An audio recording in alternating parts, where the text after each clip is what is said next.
Hello, everybody. I'm Ronald Gruya, Director of Emerging Telecoms at Frost Sullivan in Canada, and it's a pleasure to be here in the Mobile World Congress in Barcelona, Spain, where I have the pleasure to be talking to Inderpal Mumik, who's the CEO of Kirusa.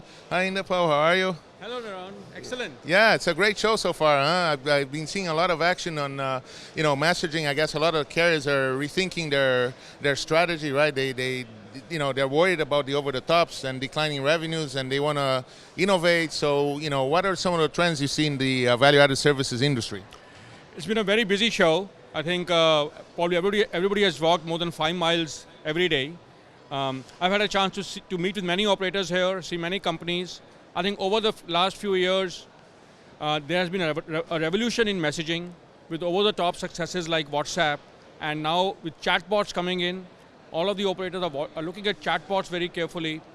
But the biggest thing that is happening right now in the messaging is the RCS, and how to deliver messages, all types of messages, and how the telcos can use RCS to compete with the over-the-top players like WhatsApp.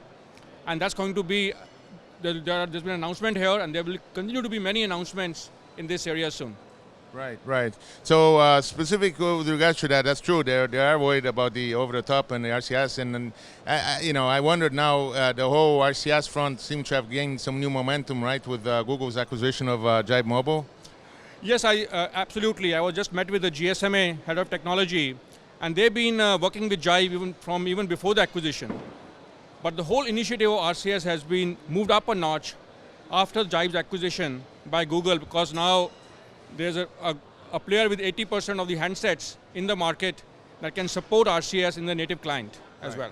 Right. So specific with regards to that, I know you guys have been doing some great innovative things.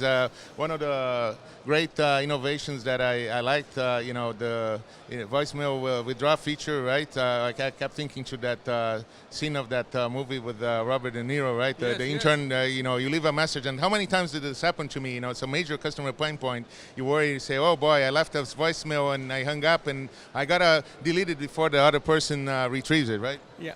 So we at Kirusa have been working over the last few years to revolutionize how voice messaging and voicemail gets perceived and gets used by consumers.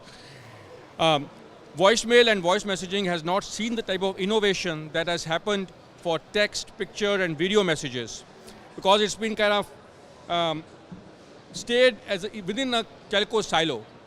Now we are changing that notion with our service called InstaVoice, which works across operators, allows them to interchange messages through a cloud, and lets the users retrieve their messages from the cloud. It's kind of like an RCS way or an over-the-top way, but the content here is the content that the telcos have in terms of their voice messages and in terms of their missed calls. And we present it to the user in a chat-like interface, just like you were using an iMessage or WhatsApp, the same user interface, but the content is voice messages and missed calls. And because we are using the power of the cloud and a modern architecture, we can offer some really cool features like the withdraw feature that you talked about. So many times it does happen, I leave somebody a message and I realize, oops, maybe I said something wrong, and I have no way even of seeing that message. So we have made it possible that you call somebody, you leave a message, and then you will immediately see it in your app, in your chat with that person. You can listen to it if you want to. You can be informed when they listen to the message you left, and if you made a mistake, you can even take it back. So you press on the screen, select withdraw, and the message goes away. And after that, the other person cannot really listen to it again or cannot forward to it again. Could save a lot of embarrassing situations, wouldn't it? Absolutely. Yes, great. Tell us quickly some more of the innovations. I know you have here the Ring service. Yes.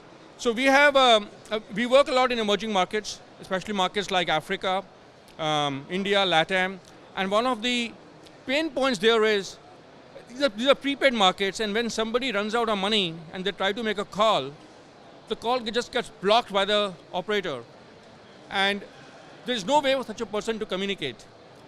So we've come up with an innovation called Ring. It's a service where if a prepaid user calls somebody and he's out of money, he will get blocked by the network, but we on his behalf, the Ring service on his behalf, will make a missed call to the other person.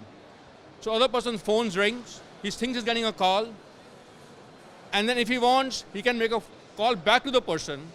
So the prepaid customer wins, he's able to communicate. The telecom operator wins, they get more traffic on their network, and it's a win-win situation for everybody. Right. We've also made it possible that if a user has an app, from their app, they can ring anybody in the world. In other words, place a missed call to anybody in the world right from their app. And our servers, our cloud servers manage all of that. Excellent. And we've just finished the implementation of these in some of the networks. The response has been phenomenal. Very good. Well, you know what they say about New York, if you make it there, you can make it anywhere.